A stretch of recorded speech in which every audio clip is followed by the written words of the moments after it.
బంగాళాఖాతంలో ఏర్పడిన దిత్యా తుఫాను తీవ్ర రూపం దాల్చి దక్షిణ భారత తీరం వైపు దూసుకొస్తుంది. దీని ప్రభావంతో తమిళనాడు, పుదుచ్చేరి రాష్ట్రాలు ఇప్పటికే అతలాకుతలమవుతున్నాయి.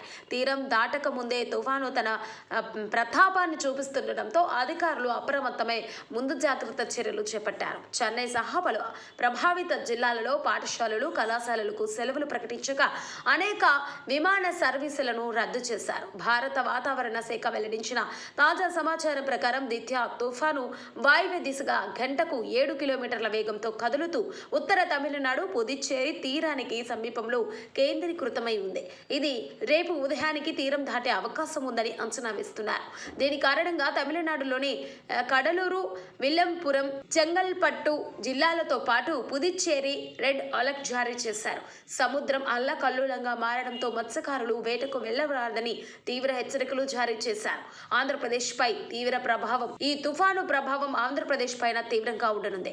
రాబోయే 48 గంటల పాటు దక్షిణ కోస్తాంధ్ర, రాయలసీమ ప్రాంతాల్లో భారీ నుంచి అతి భారీ వర్షాలు కురుస్తాయని వాతావరణ శాఖ హెచ్చరించింది.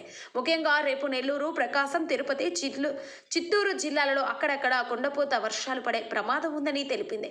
గంటకు 50 నుంచి 60 కిలోమీటర్ల వేగంతో బలమైన ఈదురుగాలులు వీస్తాయని, లోతట్టు ప్రాంతాలు జలమయమయ్యే అవకాశం ఉందని అధికారులు ప్రజలను అప్రమత్తం చేశారు.